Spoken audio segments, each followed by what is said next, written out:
아, 치열한 대선 레이스를 마친 정치권. 이제 더 먼 곳을 바라봐야 됩니다. 대선 이후에 전국은 어떻게 변화할 것인가. 깊이 있게 짚어보는 시간 오늘 특집으로 마련했습니다. 먼저 지난 가을부터 대선 전국, 탄핵 전국을 주도해 오셨던 분이죠. 더불어민주당 안민석 의원님 어서 오세요. 네, 안민석 의원입니다. 여당 의원 되셨네요. 9년 2개월 만에 여당 의원이 된 이 기분이요. 예. 하룻밤 사이에 뭔가 세상이 바뀐 것 같은데 굉장히 당황스럽고 어색하고 그렇죠. 거의 10년 만에 야당을 한 게 몸에 배었는데 예, 예. 이 여당 생활을 앞으로 어떻게 될지 오늘 함께 나오신 정두원 의원님께 좀 가르침을 받으려고 나왔습니다. 벌써 목소리에 좀 무게감이 깔리시네요. 언행도 좀 달라야 되지 않겠습니까? 예, 새로 태어나는 안민석 의원과 함께 오늘 진행을 하고 이분에게 여당의 길을 불어넣어 주실 분 정두원 전 의원, 월간 정두원을 통해서 뭐 우리에게 익숙한 분이시죠. 어서 오십시오, 정 의원님. 네, 안녕하세요. 오늘 아침 소감이 정 의원은 어떠세요? 네, 좀 뭐 축하해주고 싶습니다. 하여간 뭔가 기대가 많고요. 잘 해주실 걸로 믿습니다. 네. 사실은 지지를 했든 안 했든 표를 던졌든 안 던졌든 대통령이 되는 순간부터는 다 응원을 해야죠. 대한민국의 성공이 돼야 되니까 박근혜 대통령이 성공하지 못해서 우리가 다 우울한 것처럼 성공을 해야 모두가 다 행복한 거니까 맞습니다. 일단 제가 표를 좀 읽어볼게요. 득표율. 아직도 확실히 모르시는 분들이 계셔서요. 제가 정확하게 읽어보겠습니다. 문재인 41.08, 홍준표 24.03, 안철수 21.41, 유승민 6.8, 심상정 6.2. 이게 100% 결과 최종 득표율입니다. 41.08, 24, 21, 66. 이 표를 좀 분석해 봐야겠는데요. 정두원 전 의원님. 네. 어떻게 보세요? 이 대선 결과, 이 민심 어떻게 분석하십니까? 어쨌든 문재인 대통령께서 압도적으로 당선이 된 거죠. 압도적이라고 보세요, 이 수치? 예, 그러니까 과반엔 못 미쳤지만은 이제 득표차가 뭐 최다 득표차를 난 거잖아요. 예. 이번에 이제 워낙 후보들이 또 많았기 때문에 과반 넘기는 힘들었을 거고요. 최다 득표차로 볼 때는 압도적인 승리다 이렇게 얘기해도 되겠습니다. 이 정도면 압도적. 2위와의 차이가 굉장히 크니까 네. 이것으로. 그리고 오자구도 다자구도라는 점을 봤을 때 압도적이다. 네. 안민석 의원도 동의하십니까? 그 수치로 보면요. 예. 이명박 정동영 그때가 530만 표 차이로 이명박 정부가 탄생했어요. 이번에는 그보다 약 30만 표가 많은 557만 표 차이로 이겼거든요. 예, 예.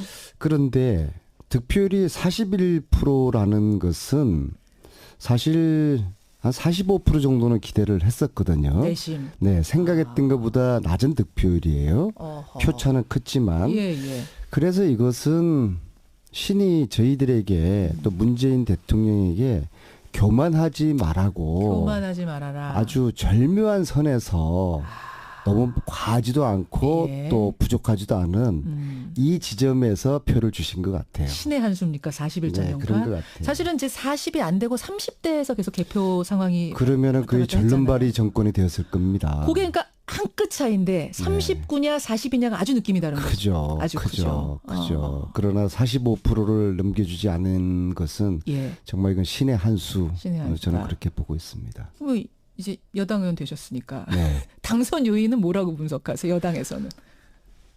무엇보다도 그러니까 물론 뭐 후보가 열심히 했고 예. 그리고 저희 당이 지난 4년 전보다 아주 똘똘 뭉쳤어요. 정말 이렇게 완벽하게 팀워크가 이루어질 수는 없었을 겁니다. 선거를 하면서. 사실은 저 눈에 보이기도 그랬는데 그게 실제였습니까? 네, 보이기만 그런 게 아니라. 그럼요. 실제로 똘똘 뭉쳤습니까? 그럼요. 실제로 그렇습니다. 지난 대선하고 비교하면 어떻습니까? 그러니까 특히 지난 대선에서는 예. 내부적인 갈등이 많았었거든요. 그리고 그것이 선거 기간 내내 예, 예. 제대로 이 시너지 효과가 내부적으로 못 냈어요. 근데 예. 이번에는 뭐 이제 개파 그런 문제도 한 번도 표면적으로 나타나지 않았고 실제로 물밑에서도 그러한 갈등이 없었어요. 아니 왜 경선할 때 좀 문제 있지 않았어요? 경선 이후, 경선 끝나고 난 다음부터. 이후에 그러니까 치유가 됐어요. 예, 3주 동안, 3주 동안. 예. 그래도 박영선 의원님조차도 통 크게 예. 그 위원장을 맡아주셔서 호남에서 열심히 뛰셨잖아요. 네, 그렇습니다. 그래서 이제 그런 측면이 있지만 무엇보다인데 그 본질적으로는 예. 이 촛불 국민들이 이 조기 대선을 만들어냈고 예. 또 촛불 국민들이 그 승리를 한 것이죠. 그리고 그 국민들은 문재인이라는 하나의 지렛대를 통해서 이 정의로운 나라를 나라답게 만들어 보겠다는 예. 그런 간절함이 있었고 그 간절함이 주요한 것이죠. 그 간절함이 있었고 당은 당대로 지원을 잘해줬고 이게 박자가 맞았단 말씀이세요. 네, 그렇죠. 안민석 의원의 분석. 정두원 전 의원은 어떻게 요인을 보십니까? 당선 요인. 이기면 모든 것이 옳은 걸로 돼버립니다. 사실 당선의 1등 공신은 예. 박근혜 최순실이라고 봐야죠. 당원도 아니고 예. 박근혜 최순실. 압도적인 표차로 이기긴 했지만은 잘해서 이긴 게 아니라 전 정권이 너무 못해서 이긴 거죠. 그러니까 그런 면에서는 정말 겸허해야 됩니다. 왜냐하면 17대 대선이랑 거의 유사하거든요. 이명박 대통령 당선될 때 노무현 전 정권이 실정으로 당선된 거거든요. 그리고 표차도 많이 났고. 그런데 이제 그게 본인의 잘한 걸로 우쭐해가지고 결국 오만과 독선에 빠졌거든요. 그러니까 그런 전철을 밟지 말아야 될 것 같습니다. 아, 그렇군요. 못한 것이 오히려. 근데 저는 갑자기 그 궁금증이 듭니다. 박근혜, 최순실 두 사람이 못해서 훨씬 유리한 상황이 됐으면 그게 문재인 대통령한테만 유리한 게 아니라 안철수 후보, 심상정 정의당의 심상정 후보 또 탄핵 찬성했던 유승민 후보한테도 다 유리한 상황이었는데 왜 최대 수혜자가 문재인이 됐을까요? 그러니까 상대적으로 이제 우월했던 거죠. 그러니까 우리나라는 정권을 잡는 게 잘하기 경쟁이 아니라 서로 못하게 하기 경쟁입니다. 그러니까 국회에서 벌어지는 일들이 다 발목 잡기잖아요. 그 이유가 뭐냐면 지금 집권 여당이 잘하면 안 되는 게 집권하기 좋은 겁니다. 그래서 발목 잡기 경쟁이 벌어지는데 그게 우리나라 정치의 큰 병폐죠. 그래서 지금 여당은 이제 물론 이제 모든 것을 원칙과 국민의 신뢰대로 이제 해야 되겠지만은 야당도 이제는 그런 행태에서 벗어나야 됩니다. 야당도. 예. 서로 잘하기 경쟁을 해야지 서로 발목 잡기 경쟁을 해서는 안 되죠. 지금 안민석 의원이 고개를 끄덕끄덕 하셨어요. 걱정되시죠? 이거 발목 잡기 시작하면 아무것도 못하는 의석수 아닙니까? 120석? 그렇죠. 저는 어제 이제 밤 8시에 그 출구 조사 결과 발표되면서 실질적 당선이 이제 결정됐지 않습니까? 그 순간만 기뻤고 그 이후 시간부터는 걱정과 두려움이 앞섰어요. 우리가 잘할 수 있을까? 왜냐하면은 정도원 의원님이 말씀하신 것처럼 이것은 저희가 잘해서라기보다도 이 세상을 이렇게 더 이상 방치해서는 안 되겠다. 우리나라를 국민들의 간절함이 있었기 때문이거든요. 그렇죠. 그리고 실제로 표를 보면은 거의 7대 3으로 이 어떤 개혁과 보수 표들이 나눠지지 않았습니까? 그렇죠. 실제적으로. 박근혜 대통령 탄핵을 찬성과 반대가 8대 2지 않습니까? 거의 그런 흐름들이 맞아, 일치해요. 한 10% 일치해요. 정도는 선거 기간 중에 보수표들이 다시 좀 생각이 바뀌었지만은 실질적으로 박근혜 탄핵에 대한 그 생각 흐름이 이번 선거 결과에 그대로 반영된 것이거든요. 그러니까 또 박근혜 탄핵이라는 것도 우리 야당이 잘해서 탄핵된 거라기보다도 국민들이 만들어낸 그 탄핵이었잖아요. 그리고 그것이 그 흐름이 이번 선거 결과에 반영됐기 때문에 국민들이 원하는 나라, 국민들이 간절하게 바꾸기를 원하는 이 세상을 우리가 제대로 할 수 있을까 그런 거에 대한 두려움과 걱정이 큰 것이죠. 이 걱정 맞습니다. 지금 청취자 011님이 아까 안민석 의원께서 신의 한 수다 41% 말씀하셨는데 국민의 한 수로 해주십시오. 이렇게. 국민이 신입니다. 이건 국민이 위대한 것이고 국민이 신입니다. 해석 좋습니다. 국민이 신이었다. 말씀 좋아요. 자, 41.08% 두 분이 이렇게 분석을 하셨어요. 그러면 홍준표, 안철수 후보는 24, 21, 유시민, 심상정 후보는 나란히 6%대, 6.8, 6.2. 이분들의 표를 보죠. 제일 상처가 큰 사람 정두원 전 의원님 누굽니까? 그러니까 이번 대선은 사실 미리 다 예측이 됐던 대선입니다. 문재인 승리가 예측이 됐었고요. 결국 2위가 누가 되느냐가 오히려 더 관심사였죠. 예, 예. 저도 사실 참 예측하기 힘들더라고요. 그래서 결국 안철수 후보가 이제 3위까지 내려앉았는데 그러게요. 물론 가장 상처가 크겠죠. 안철수 하지만은 후보. 또 그 이유가 있지 않겠어요? 저는 안철수 후보가 지금까지 베스트를 다 한 거 그 결과가 이렇게 나왔다고 생각합니다. 그러니까 뭐 큰 불만을 가질 게 아니라 자기 자신을 돌아봐야죠. 왜 사실은 이제 안철수 후보 얘기부터 나왔으니 말인데 양강 구도까지 가고 심지어 여론조사에서 문재인 후보를 앞서기까지 했던 안철수 후보가 2위도 아니고 3위까지 무너진 거 왜 그렇다고 보세요? 저한테 물어본 거예요. 예, 말씀하십시오. 정두원 의원님. 그러니까 안철수에 대한 환상이 있었죠. 환상? 근데 이제 실제가 자꾸 이제 드러나니까 환상과 드러나면서. 실제의 차이가 크다는 걸 국민들이 이제 많이 시간이 지나면서 많이 느끼면서 그게 어허. 이제 꺼진 거죠.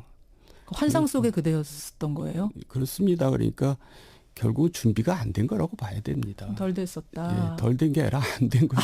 또 그러니까 안 됐다고 너무 단정하시면 가뜩이나 상처 큰 그게 분한테. 결국 TV 토론에서도 나타났잖아요. TV 토론. 결국 그럼 MB 아바타 갑철수 이저 화제됐던 거 그게 컸다고 생각하세요? 뭐 그 한마디보다도요. 이건 전체적으로 느낌이 그러니까 자기 자신이 과신했던 거죠. 그래요. 예. 그래요. 안민석 의원 어떻게 보세요? 안철수 후보.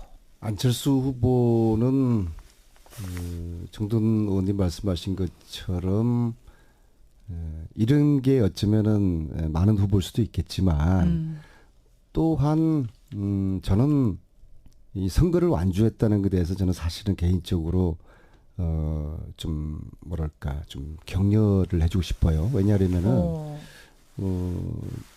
제가 이제 안철수 후보하고 국회에서 상임위 교육문화체육관광위원회를 예. 지금 같이 하고 있어요. 그렇죠. 예. 사실 상임위를 같이 한다는 것은 그 바닥을 서로 실력이라든지 그 분의 인성이라든지 댐댐이를 국회 내에서 가장 잘할 수 있는 사람들이거든요. 그래요. 물론 선거 기간 중에 제가 뭐 혹시나 네거티브로 비칠까봐 예. 제 나름대로 상당한 이제 표현이라든지 데이터를 좀 자제를 했지만요. 저는 이분이 끝까지 못 갈 거라고 저는 생각을 했어요. 예. 이제 와서 얘긴데. 네. 그러나 왜요? 완주를 했다는 아니 것에 잠깐만 대해서 왜 못 갈 거라고 보셨어? 이분이 지금 국민의당이라는 큰 당의 주자가 됐는데? 이 어려운 선거판을 완주할 만한 어떤 건성 그런 것들.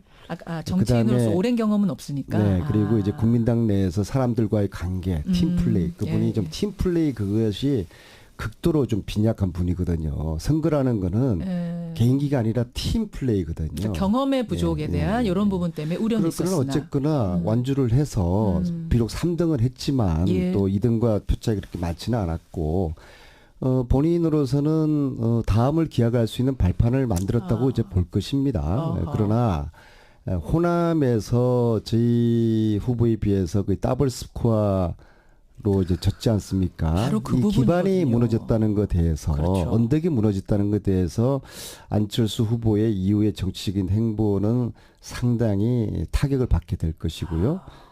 안철수를 제외한 홍준표 후보는 사실은 지옥에 갔다가 다시 살아난 그런 거죠. 가장 남는 장사를 졌지만 한 것으로 보이고요. 물론 이제 대부분 판결을 또 지켜봐야 되겠지만요. 예. 그리고 유승민, 심상정 상당히 의미 있는 선전을 했다고 보고 이후에 그들의 정치적인 자산을 만들었다고 보고요. 예. 특히 유승민 후보가 표방하는 개혁 보수 이게 우리 보수 진영에서 상당히 유의미한 그런 지금 슬로건이었고 앞으로도 좀 개혁 보수가 성공하기를 바라겠습니다. 한 번에 이제 뭉뚱그려서 다 말씀을 해주셨는데 한 분 한 분 조금 더 들여다볼 지점이 뭐냐면 정두원 전 의원님. 네. 저도 그 안철수 후보의 호남 득표에 주목을 합니다. 그러니까 안철수 후보가 3위를 했는데 그것보다 더 아픈 건 지지 기반 국민의당 의원의 80%가 호남에 적을 두고 있는데 거기에서 더블 스코어로 졌어요. 문재인 후보 더블 스코어로 이겼습니다. 이거 어떻게 보세요? 그러니까 우리 안민석 의원이 여당 의원이 되더니 굉장히 점잖해졌어요. 다른 분하고 저 얘기하고 있는 것 같아요. 말씀을 평소보다 지금. 점잖게 하시는데 예. 이제 신랄하게 얘기한다면 안철수 의원은 사실 가진 것보다 많이 누렸습니다. 지금까지. 저는 그렇게 한마디로 얘기하고요. 그리고 이제 자유한국당 홍준표 후보는 사실 졌지만은 사실 지금 희낙낙하고 있을 것 같아요. 아니 네. 저는 근데 어제 그 패배 선언하면서 표정은 굉장히 어둡던데 홍준표 후보 그거 아닙니까? 표정 관리는 그렇게 해야죠.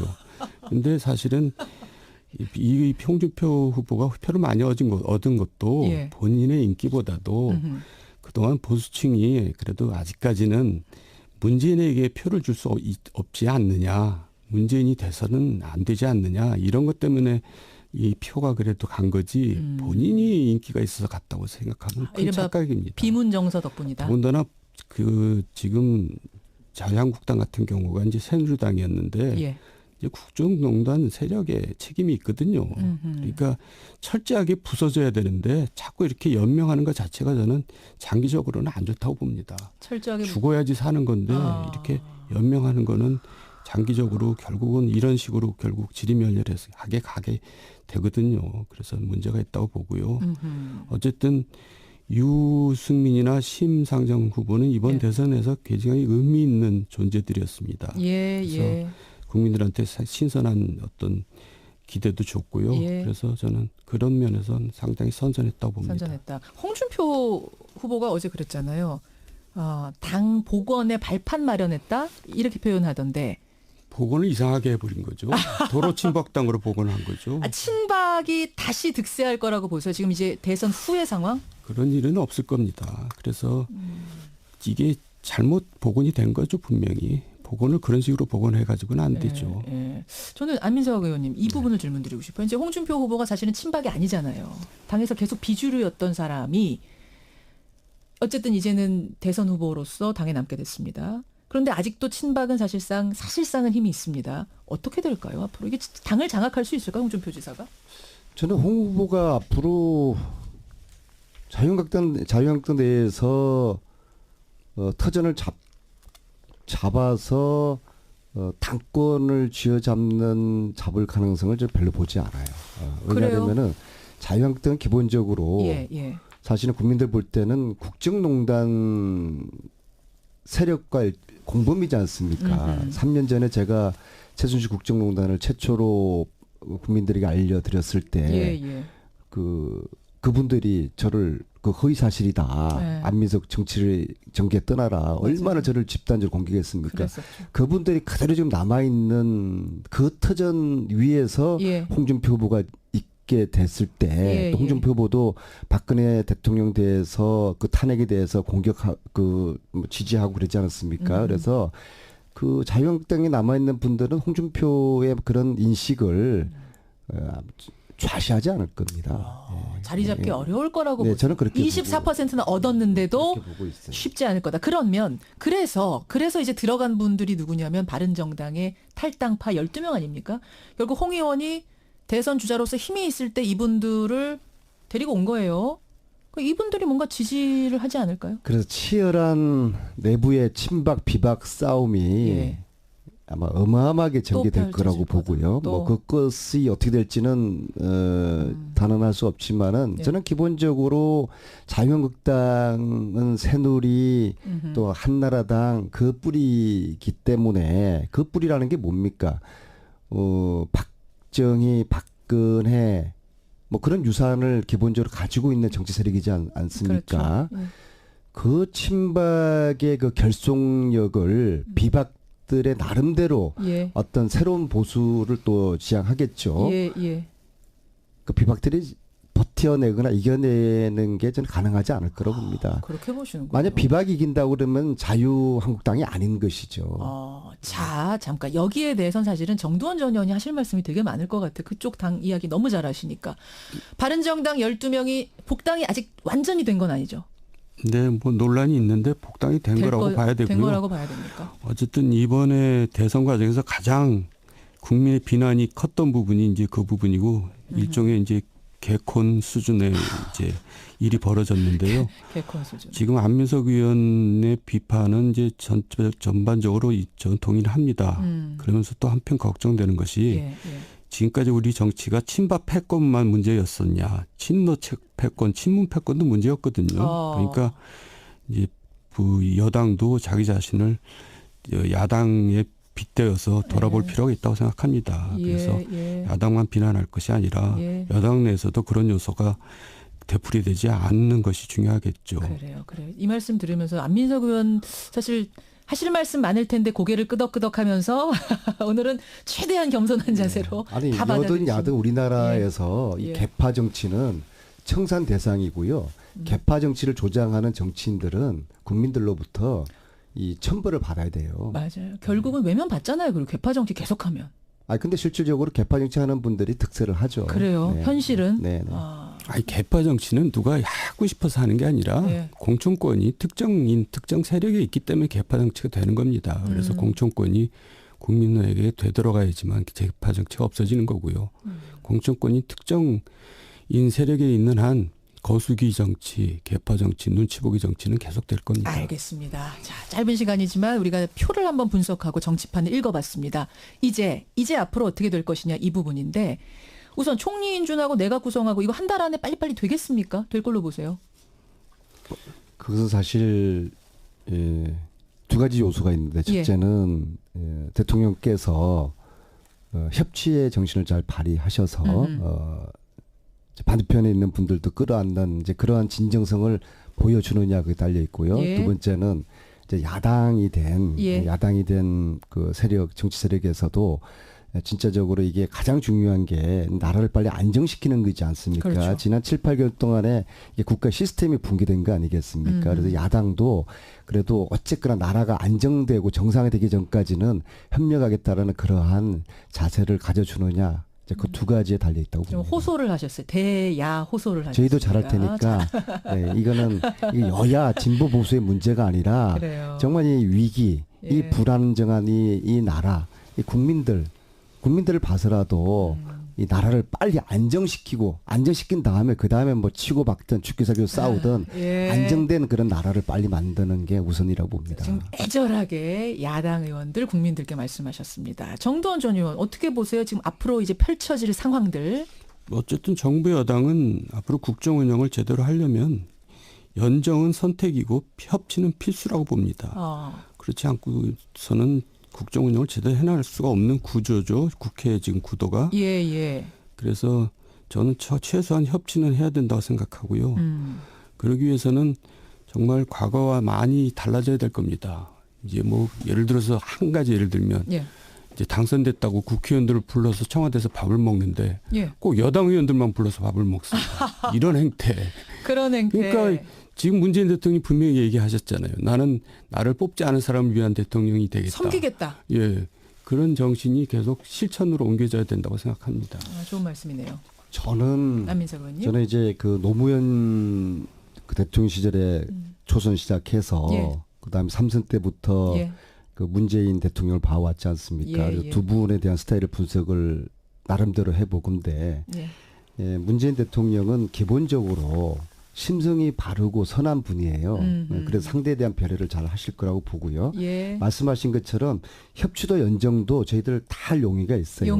그런데 이걸 받아들인 측에서 마음에 열어달라 마음을 좀. 마음에 이 뭐 무조건 반복 잡기 하겠다 그러면 안 되는 거죠. 그리고 국민들 의사에 반하는 뭐 박근혜 사면해 달라 그런 얼토당토하는 이야기하면은 참 곤란한 것이죠. 서로 잘해야 됩니다. 두 분과 이야기하다 보니까 뭐 시간이 훌쩍 지났는데요. 한 번 더 모실게요. 이 좌석으로 한 번 더 모시겠습니다.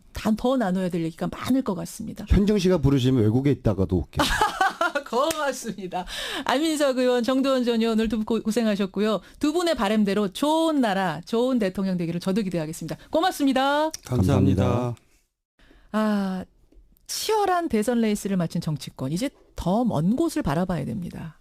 대선 이후에 전국은 어떻게 변화할 것인가. 깊이 있게 짚어보는 시간 오늘 특집으로 마련했습니다. 먼저 지난 가을부터 대선 전국, 탄핵 전국을 주도해 오셨던 분이죠. 더불어민주당 안민석 의원님 어서 오세요. 네, 안민석 의원입니다. 여당 의원 되셨네요. 9년 2개월 만에 여당 의원이 된 이 기분이요. 하룻밤 사이에 뭔가 세상이 바뀐 것 같은데 굉장히 당황스럽고 어색하고 그렇죠. 거의 10년 만에 야당을 한 게 몸에 배었는데 예, 예. 이 여당 생활을 앞으로 어떻게 될지 오늘 함께 나오신 정두원 의원님께 좀 가르침을 받으려고 나왔습니다. 벌써 목소리에 좀 무게감이 깔리시네요. 은행도 좀 달라야 되지 않겠습니까? 예, 새로 태어나는 안민석 의원과 함께 오늘 진행을 하고 이분에게 여당의 길을 불어넣어 주실 분 정두원 전 의원 월간 정두원을 통해서 뭐 우리에게 익숙한 분이시죠. 어서 오십시오. 정 의원님. 네, 안녕하세요. 오늘 아침 소감이 정 의원은 어떠세요? 네, 좀 뭐 축하해주고 싶습니다. 하여간 뭔가 기대가 많고요. 잘 해주실 걸로 믿습니다. 네. 사실은 지지를 했든 안 했든 표를 던졌든 안 던졌든 대통령이 되는 순간부터는 다 응원을 해야죠. 대한민국의 성공이 돼야 되니까 박근혜 대통령이 성공하지 못해서 우리가 다 우울한 것처럼 성공을 해야 모두가 다 행복한 거니까 맞습니다. 일단 제가 표를 좀 읽어볼게요. 득표율. 아직도 확실히 모르시는 분들이 계셔서요. 제가 정확하게 읽어보겠습니다. 문재인 41.08, 홍준표 24.03, 안철수 21.41, 유승민 6.8, 심상정 6.2. 이게 100% 결과 최종 득표율입니다. 41.08, 24, 21, 66.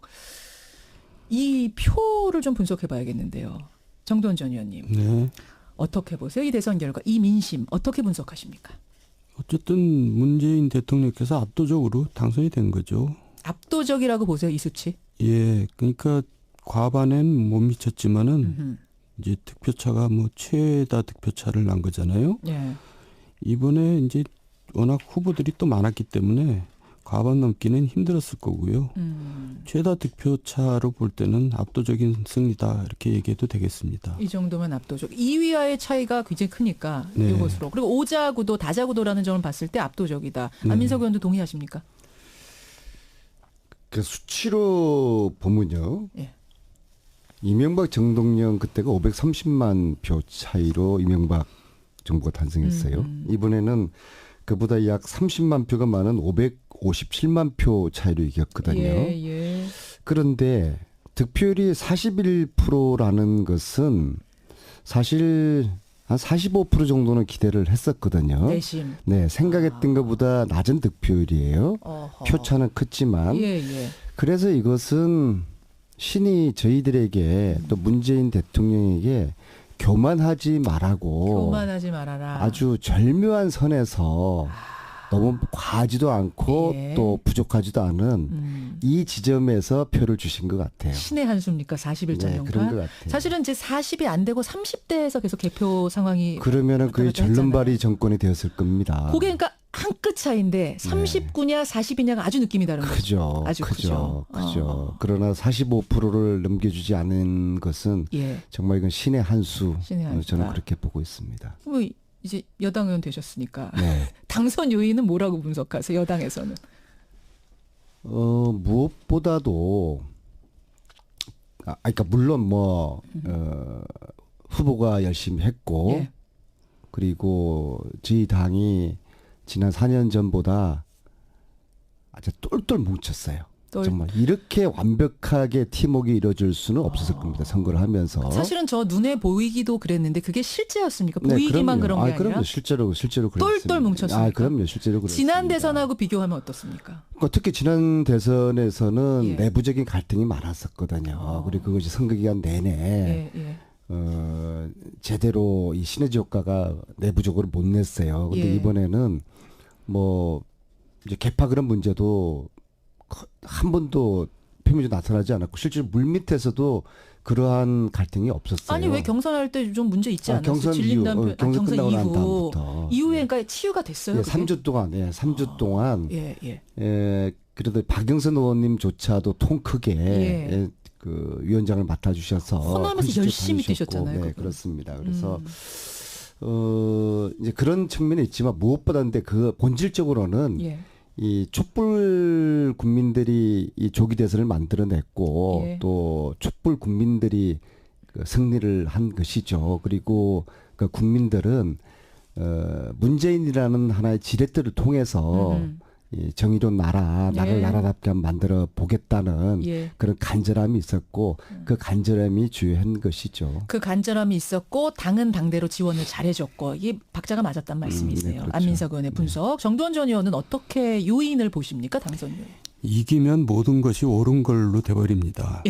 사실 당선의 1등 공신은 예. 박근혜 최순실이라고 봐야죠.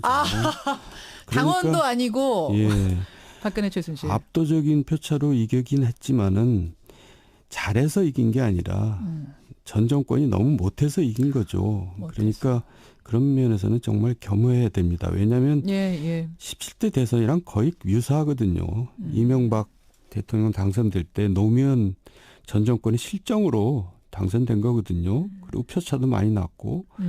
그런데 이제 그게 본인의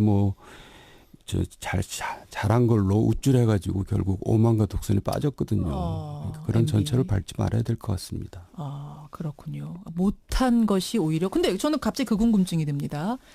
박근혜, 최순실 두 사람이 못해서 훨씬 유리한 상황이 됐으면 그게 문재인 대통령한테만 유리한 게 아니라 안철수 후보, 심상정 정의당의 심상정 후보 또 탄핵 찬성했던 유승민 후보한테도 다 유리한 상황이었는데 왜 최대 수혜자가 문재인이 됐을까요? 아니, 그 상대적으로 이제 우월했던 거죠. 그러니까 우리나라는 정권을 잡는 게 잘하기 경쟁이 아니라 서로 못하게 하기 경쟁입니다. 그러니까 국회에서 벌어지는 일들이 다 발목 잡기잖아요. 그 이유가 뭐냐면 지금 집권 여당이 잘하면 안 되는 게 집권하기 좋은 겁니다. 그래서 발목 잡기 경쟁이 벌어지는데 그게 우리나라 정치의 큰 병폐죠. 그래서 지금 여당은 이제 물론 이제 모든 것을 원칙과 국민의 신뢰대로 이제 해야 되겠지만은 야당도 이제는 그런 행태에서 벗어나야 됩니다. 야당도. 예. 서로 잘하기 경쟁을 해야지 서로 발목 잡기 경쟁을 해서는 안 되죠. 지금 안민석 의원이 고개를 끄덕끄덕 하셨어요. 걱정되시죠? 이거 발목 잡기 시작하면 아무것도 못하는 의석수 아닙니까? 120석? 그렇죠. 저는 어제 이제 밤 8시에 그 출구 조사 결과 발표되면서 실질적 당선이 이제 결정됐지 않습니까? 그 순간만 기뻤고 그 이후 시간부터는 걱정과 두려움이 앞섰어요. 우리가 잘할 수 있을까? 왜냐하면은 정도원 의원님이 말씀하신 것처럼